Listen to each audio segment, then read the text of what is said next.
Hi, I'm Joel Gilgard with Gilgard Analytics. Thank you for tuning in to this YouTube tutorial on mature international stock markets, and this is for 2022.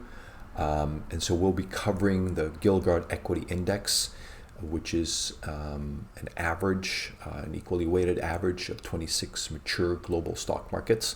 And the way I define mature is I have consecutive data for 34 years. And on top of that, in addition to that, I should say, you can trade these bourses. So there are, formerly Barclay EFTs, which is now owned by BlackRock.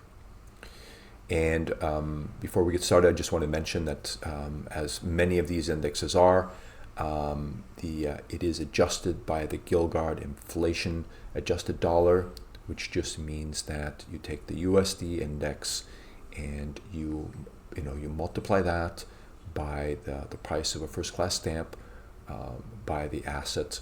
And so what that enables you to do is to compare assets across different countries and also across time. So jumping in here, this file is out on the website, and the file consists of two tabs, fairly consistent with the other tabs that we have as well. And we'll start out with the Notes tab. Just gives you a general understanding of what you're looking at. And I know it's a little bit tough to see in the background here, but the first graph is what we call the cyclical value of the world stock markets. These are the mature stock markets for 2022. And the way to read this is if the cycle value is positive, that means that the current price is below average. And if the cycle value is negative, it means that the current price is above average. And so they're different. We'll get into this at a later point, explaining how the various cycle values are put together. But suffice to say, for now, India is by far the most overvalued stock market in the world currently, followed by Germany, Switzerland, and then you have Austria, Canada, France, Indonesia, Ireland, Netherlands, South Africa, Sweden, Taiwan, and the US. So Thailand is a little bit overvalued. All it means is just the price is just above its underlying generational average. And now here you have countries, I should say, that like Austria, Belgium, Hong Kong, Italy, Japan, Malaysia, South Korea, Spain, Turkey, take that back, and the UK, which are undervalued. Turkey, Singapore, they are currently fairly valued. And last year, Turkey was one of the most undervalued country bourses in the world. In the Gilgard Analytics world, it would have been a very good buy. So currently you have Italy and Spain, which are still relatively undervalued countries. And my look at the world bourses, and this doesn't hold true for companies, but for world bourses, it's normally just a question of time. Sometimes it can take 20 years, sometimes it can take 30 years, but these bourses will normally, regain their position. It's very, very biblical, right? The first shall be last and the last shall be first. That's been my experience live, not just looking at historical data, and I've been doing this for about 20 years now. Okay, jumping into the next graph, wanted to just show, very, very high level, which country bourses have done the best over the past 34 years. And so the way to look at this is anything that is above 1 has returned a positive return. Anything below 1 has been a wealth destroyer. So India has done by far the best. So if you would have put in 10,000 34 years ago, you would have had 65,000 today. If you would have put 10,000 into the S&P 500, you would have had about 42,000, 43,000 today. all the way down. You know, Switzerland did pretty well also. Let's see here. And then going to the flip side, the worst performing stock market by far is Japan. If you would have put 10,000 into Japan 34 years ago, you would have today approximately 25,000 or $2,500, right? So these are inflation adjusted, right? Taiwan has done poorly, South Korea. So all the flying tigers that they talked about when I was going to college in the late 80s, early 90s, they're pretty much all done shitty. Italy, Malaysia, Indonesia, etc., right? UK. Now Turkey looked worse than Italy last year, but they had just like a bumper year. Now, what I've noticed is it is very unusual for a stock or for a country fund like this, or a sector or an industry to do extraordinarily well more than 2 years, right? So if they've been up strongly for 2 years, I'm not saying that you have to sell out of your entire position, but after 2 years, it's for sure a very good idea to take some profits. Now Turkey is still not, if you look here, right, Turkey hasn't reached anywhere close to India's exuberance, right? So Turkey's stock market still has a long ways to go. But as James Baruch, one of the world's most famous speculators in the 20s and the 30s used to say, I made my fortune selling too early. I like that. And so when you speculate, when you do asset allocation, I do very little speculation because they just don't, to meet my parameters, it just doesn't come up that often, right? But asset allocation, you need cash to take advantage of opportunities, right? And if you don't sell, you can't raise cash fast enough, right? The next graph here shows the Gilgard Equity Index for this past generation. And what this is just a compilation. It's an average of all these 26 countries. It's equally weighted. And each data point here, going to 89, is you take the underlying country, Switzerland, you divide it by its 34-year average price, and it'll give you a certain value. And basically it's a stochastic value of it goes in percentages, right? And so starting out in 1989, the GEI, the Gilgard Equity Index, GEI, was fairly valued at 1. And then during the war, you had the George Bush Kuwait war. Stocks fell around the world. And then, you had the Y2K kind of bubble, but it was still not very overvalued comparatively. And then you had, the whole internet fallout with Yahoo and WorldCom and Accenture. No, it wasn't Accenture. It was, now I can't even remember the name of Arthur Andersen, right? And WorldCom, all that fiasco, right? So, equities around the world in 2002 became very undervalued. And then, they just, as interest rates were lowered across the globe, they became extremely overvalued, right? So they were at about 130% above that, right? And again, remember that this here is just a snapshot at the end of the year. And so they promptly fell. And any time, so what this index does, right, where it becomes very valuable is when you have a very sharp fall. You should be buying here because the odds of it going up sharply are very, very strong, right? So it's kind of like, in Texas Hold'em, you get a pair of aces. This one is just bet all you can. Now, of course, you're going to have to pay attention to who your opponents are, what you do post-flop, right? But, you had 1, 2 very strong years. and then you had a little bit of a downturn, and then again it just went up. And now you had, it was prior to, I can't remember exactly when Brexit happened, but you had 2018 was quite a severe downturn around the world, but not in any means to make it undervalued, right?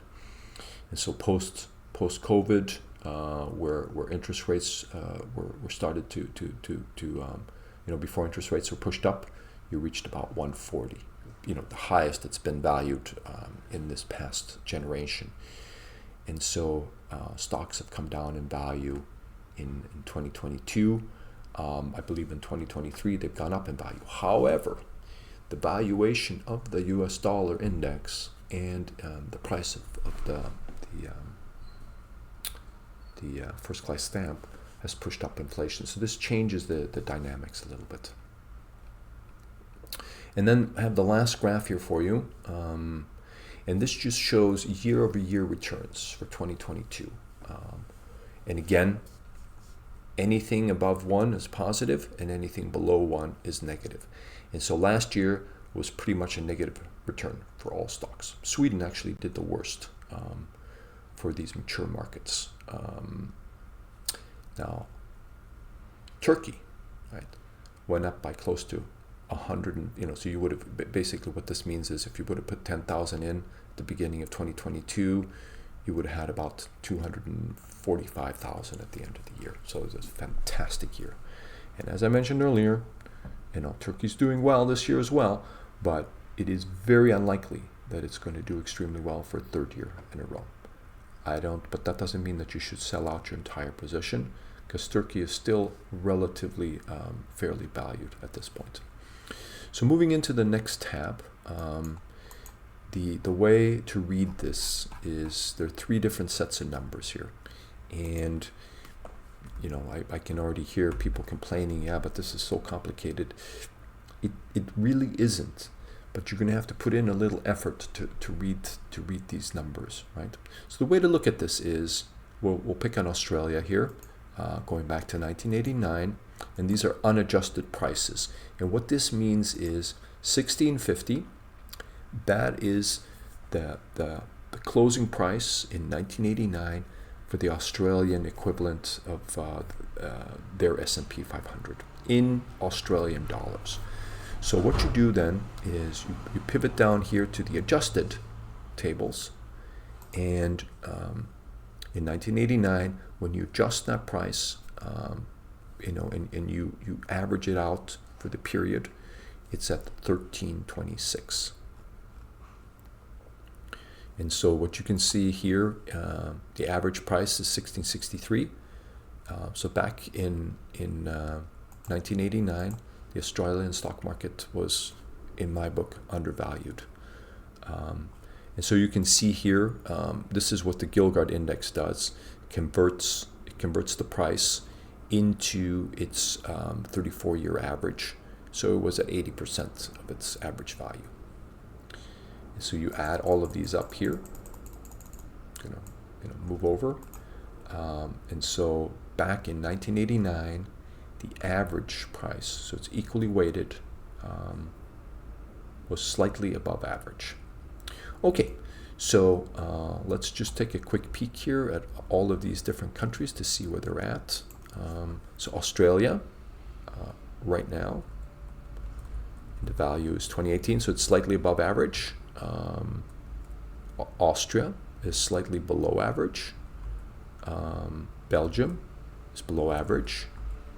Canada is above average. France is above average. Germany is quite a bit over average. Hong Kong is below average. India is way above average. Indonesia is above average. So is Ireland. Italy is way below average. Not as low as it's been. It's been down to 8,400, right? So now it's climbed this way up to 10,400. But Italy is nothing that you want to sell right now, for sure. This is, you buy low, you sell high, right? This is, no matter how uncomfortable it is, that's just the way it has to work. Likewise, Japan. So what you're waiting for is just like a chemical reaction. The world does not evolve around money. The world evolves around chemicals, right? And the various catalysts that set off chain reactions, which then influence all the biological processes around the world. So Italy, they have Giorgia Meloni, the new president there. In Japan, currently we have a vacuum, right? But something will happen. You have good values there. People will go in. They will start buying up companies, and change will start to happen. Malaysia is also undervalued, but it hasn't reached the trough, right? So you have, it's kind of like with alcoholics. I know this might be a comparison that's in bad taste, but I think everyone understands the analogy that I'll make. So you have, Italy and Japan, they reached bottom, and the bottom in my world is, average minus one standard deviation, right? So back in, this is quite a while ago, Italy, in 2011, 2012, the price, if you take 13,000 and you subtract out 3,400, you get about 9,700, right? So it went below, right? It has troughed. It's when the alcoholic finally realizes, I am an alcoholic. They smash up the bottle and they swear they're not going to drink anymore. So Japan, so you take 95 minus 49, that gives you 46. Let's see if we can find one here. It's not always that easy, right? Japan, you have to go all the way back to 2001 when they smashed the bottle. It's been a very long and arduous. It started. We're looking good in 2020, but they haven't managed to do anything surpass that. Now, Malaysia, they came very close to becoming a sell, but it never. They never really executed, right? And the reason why I'm saying this is because I have a position in Malaysia, bought a long time ago, haven't been able to sell. But so if, so here you have 85, 105, right? So 105 plus 6, 105 plus 6 is 110. So 105, right? So anything below 105. So here it came very close to becoming a sell, but never happened. But this is already 10 years ago. You have to go back to almost the beginning of time.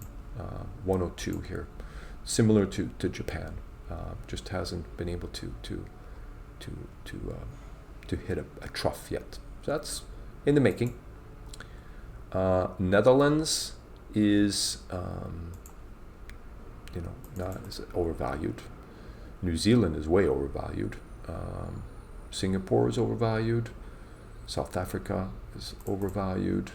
And what I mean by overvalued, they're better buys out there, depending on what your strategy is, right? Some buy momentum. I don't. I'm a value investor. Spain is pretty close to being undervalued here. They had a big downturn. See here, I should actually go in and buy here. What is this? Spain is actually a buy. I completely missed this one. Is that possible? I made a mistake here. Right. I'm going to do a quick calculation. Sometimes when you try to boil the ocean, it's 318 is where it needs to be. In order for it to be back up the truck situation, like a Jim Cramer buy, right? And that time happened in 2012. There's a possibility with the disruptions, the political situation in Spain. I'm actually going to make Spain a country of interest for me. I'm going to take a look at their stock markets. It's being put on my watch list. What do we have here? This is Sweden. Even though Sweden was the worst performer last year, it's still overvalued. Switzerland, overvalued. Taiwan, overvalued. Thailand, pretty much at par, right? Turkey is above average, but it has a good, I would say another 30-40% up value before we want to sell, but it's getting close, getting very close. United Kingdom, that is very close to being a value as well. So let's take 46.77, and we'll subtract out the 1,006. 36.71. It's extraordinarily close. So Spain and United Kingdom, I bet I missed buying these this year, unfortunately. And then you have the U.S., way overvalued as well. But that is for another time. Hope you found this tutorial helpful, how to read these tables and charts. If you have any questions or comments, please let me know. Thank you.